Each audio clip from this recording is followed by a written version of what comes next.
There's a particular kind of hunger that only rejection can create, not the hunger of poverty or famine. Those are physical, survivable, treatable. The hunger born from rejection is something else entirely.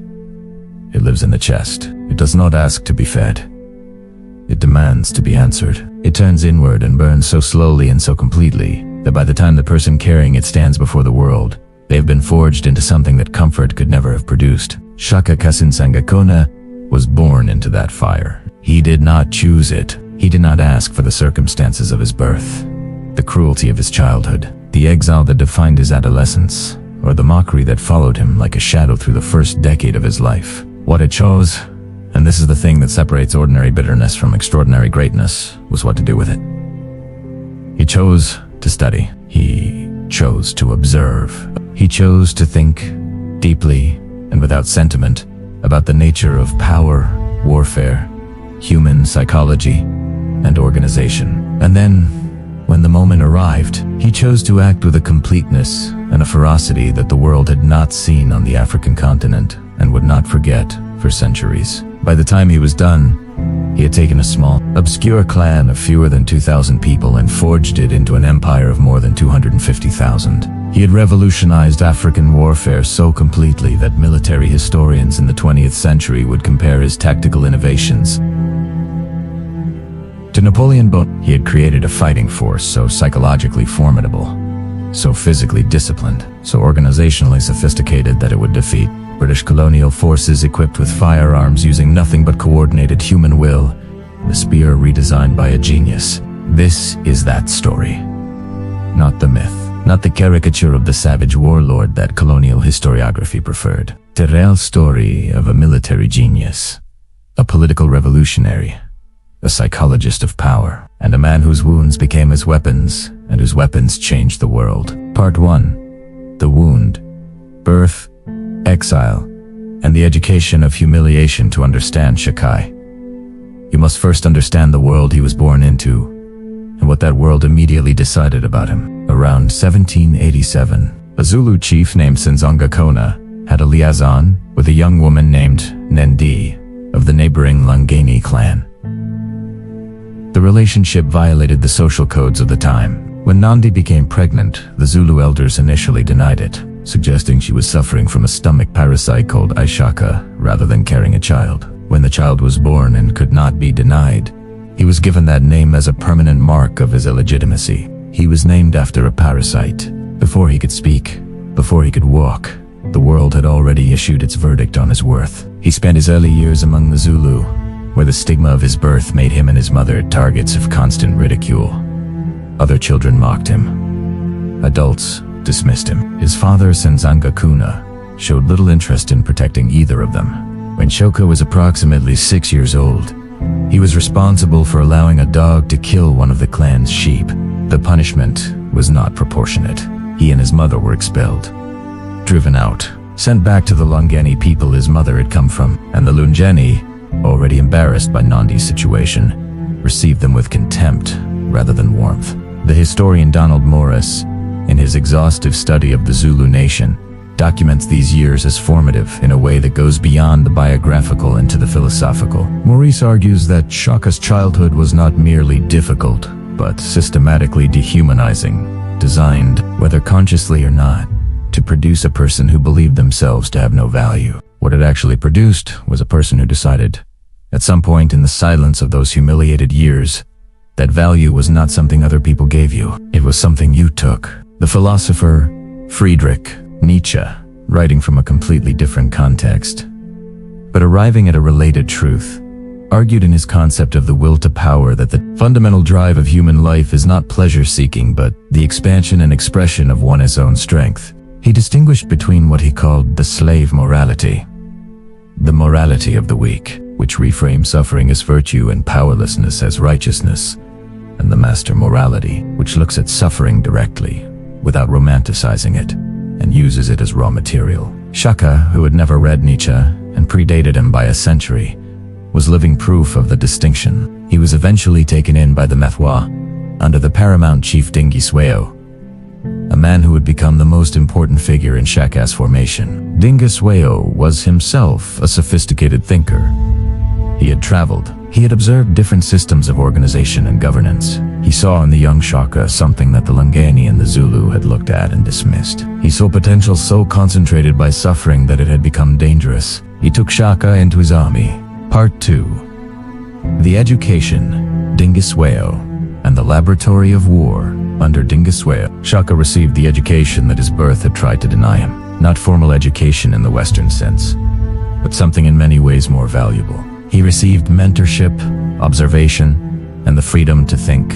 Dingiswayo's military system was already more sophisticated than the regional norm. He had organized his fighters into age-based regiments, Amabutho, which created unit cohesion, loyalty to the chief rather than to individual family groups, and a basis for large-scale coordinated action. Shaka studied this system with the intensity of a man who had always known that knowledge was his only real inheritance. But he did not just absorb what Dingiswayo taught, he interrogated it. He asked, with the relentless logic of a natural military mind, what the system's weaknesses were, where its assumptions were untested, and what it would look like if you removed every inherited convention and rebuilt from first principles. What I found when he looked at African warfare through this analytical lens was a system built more on ritual than on lethality. Traditional warfare in the region operated by established conventions. Battles were often more demonstrative than destructive. Throwing spears from a distance, the display of force, negotiations, and settlement. Deaths occurred, but the objective was rarely annihilation. It was dominance established through show. To Shaka, this was not warfare. It was theater. And theater, he had learned in the most personal possible way, was a system designed to maintain existing hierarchies rather than disrupt them. He had no interest in maintaining existing hierarchies. He intended to destroy them. The military historian, John Keegan, whose work on the face of battle fundamentally changed how scholars understand warfare across cultures, argued that military revolution throughout history has consistently come not from technological superiority but from conceptual revolution. The willingness to think about the objective of warfare differently. Shaka's revolution was precisely this. He redefined the objective. The objective was not to demonstrate dominance. The objective was total, decisive, permanent victory. When Shaka Zulu set out to remake the art of war, he began with a weapon in a soldier's hand, the traditional spear.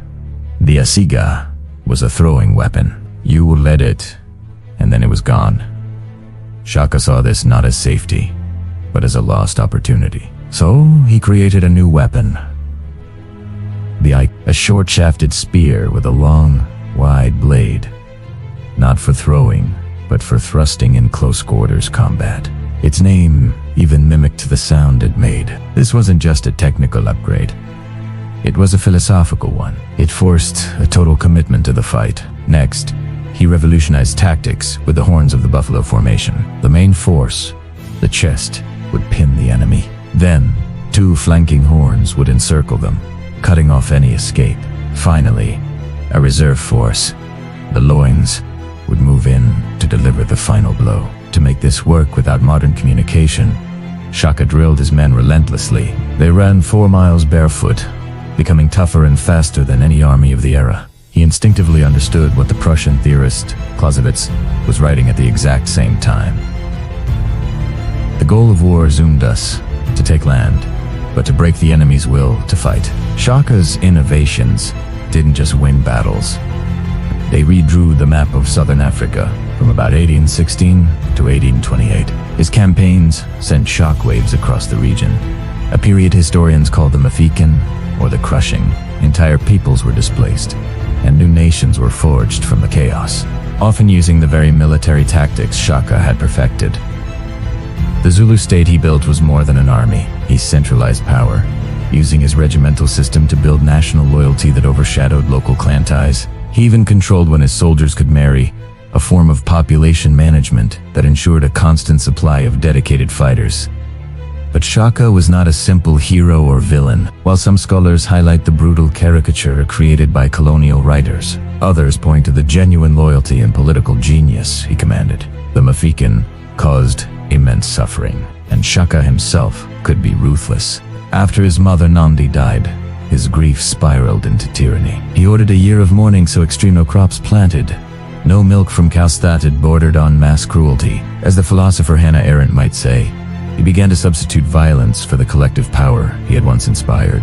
In the end, this shift proved fatal. His own brothers, seeing him as a threat to the very nation he had built, assassinated him in 1828. Part 5: The Legacy. What history does with genius IT. Cannot see AT. Gerai see Shaka. Died at approximately 40 years old. In under 15 years of actual rule, he had built something that neither his most ardent admirers nor his most determined enemies could easily dismiss or explain away. The British colonial forces who would eventually break the Zulu nation at the Battle of Isandlwana in 1879. Wait, Isandlwana was not a British victory. It was a Zulu one. The Zulu army fighting without firearms against the British force equipped with modern rifles inflicted the single greatest defeat on the British army in the entire history of colonial Africa. Over 1,300 British soldiers killed in a single engagement, the horns of the buffalo working exactly as Shaka had designed them. Half a century after his death. That is legacy, not the monuments, not the official histories. The fact that what he built was still working, still devastating, still revolutionizing warfare 50 years after he was gone. The historian John Laband, one of the most rigorous academic voices on Zulu history, argues that Shaka's true significance is not military, but civilizational, that he demonstrated the capacity of an African state, built entirely from indigenous intellectual resources without European technology or influence, to achieve a level of political and military sophistication that matched or exceeded anything the contemporary world was producing. This matters not as a claim of superiority, but as a correction of a narrative. The narrative that African history before European contact was static, primitive, and without intellectual ambition. The philosopher and Pan-African thinker Cheikh Anta Diop spent his career making exactly this corrective argument at the civilizational level. His work on the antiquity and sophistication of African political thought provides the intellectual framework within which Shaka's achievement makes complete sense, not as an anomaly, but as an expression of a long tradition of African political and military genius that colonial historiography systematically erased, minimized, or distorted. What Shaka represents, stripped of both the hagiography and the demonization, is something more interesting and more instructive than either. He represents the transformation of wound into weapon, of humiliation into architecture, of personal history into historical force. He represents what becomes possible when a mind of genuine genius is given, by circumstance and suffering and mentorship, the freedom to think without the constraint of received wisdom. He looked at how warfare was done and asked why. He looked at how power was organized and asked what else was possible. He looked at the world that had rejected him and decided, with the cold clarity of a man who had nothing left to lose, that he was going to rebuild it from the ground up. CONCLUS.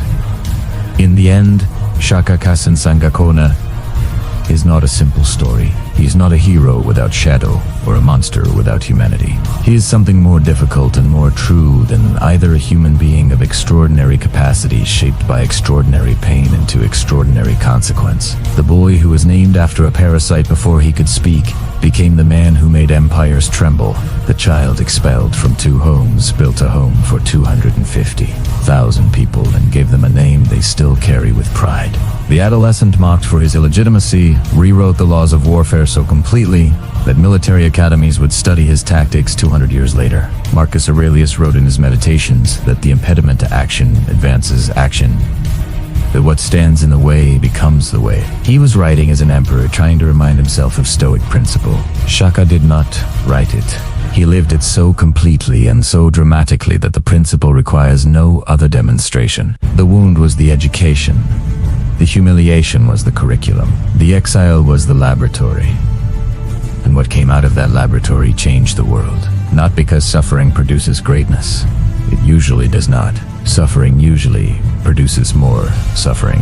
What produced greatness in Shaka was the decision, made somewhere in the silence of those hard early years, to refuse the verdict the world had issued, to look at what he had been given, the pain, the mockery, the exile, the hunger, and decide that it was not a sentence, it was raw material. He built an empire out of what they threw away. That is the story. That has always been the story, and it belongs to all of us who have ever been told, by circumstance or cruelty or the indifference of the world, that we are not enough. You are the material. What you build with it is still yours to decide.